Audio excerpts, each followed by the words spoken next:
ஆனால் என்ன ரீசன் போட்டியிடாது? நான் மே 4க்கு அப்புறம் பேசுவோம். நல்லா மே 4க்கு அப்புறம் பேசுவோம். தாமரை 23 இடத்துல இருந்தாங்க. நிறைய பேர்த்த நாம ரெக்வஸ்ட் பண்ணி நிற்க வச்சோம். ஸோ அந்த மனக்குறை இந்த தேர்தலில் 2026 சட்டமன்ற தேர்தலில் தீர்க்க முடியும் என்கின்ற நம்பிக்கை. காலம் இருக்கிறது, காட்சிகள் மாறத்தான் போகுது, நிறைய தேர்தல் வரத்தான் போகுது. அன்னைக்கு நம்ம போட்டி போட்டுக்கலாம். அதனால் நம்மோடு அன்போடு இருக்கக்கூடிய மக்கள் எப்பொழுதும் அன்போடு தான் இருப்பாங்க.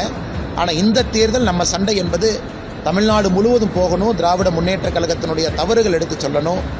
அதற்கு வலிமையாக நம்ம பேசணும். அது இன்றைக்கி என்னுடைய பொறுப்பாக பார்க்கின்றேன். நான் எதுக்கு சொல்கிறேன்னாங்க, கிளாரிஃபிகேஷனுக்காக சொல்கிறேன். ஏன்னா நிறைய பேர் பேக்ரவுண்ட் விஷயம் இல்லாமல் இப்படி அப்படின்னு தமிழ்நாடு கோர் கமிட்டியிலிருந்தே ஒரு பேர் மேலே போகல அப்படின்னா பாரதிய ஜனதா கட்சியினுடைய தலைமை எப்படி அவங்க சீட் கொடுப்பாங்க? அதே போல் நீங்கள் கட்சிக்கு மிக தெளிவாக நான் போட்டியிட விரும்பவில்லை, எனக்கு வேறு எந்த பொறுப்பு கொடுத்தாலும் செய்கிறேன்னு நம்ம சொல்லியிருக்கோம். கட்சி பிரச்சாரம் செய்யுன்னு சொல்லும் பொழுது கட்சியின் மீது நான் எப்படி தவற சொல்ல முடியும்? நேற்று பியூஷ் கோயல்ஜி அவர்கள் ஏர்போர்ட்டில் உங்களை சந்தித்ததாக கூட பார்க்குறேன்.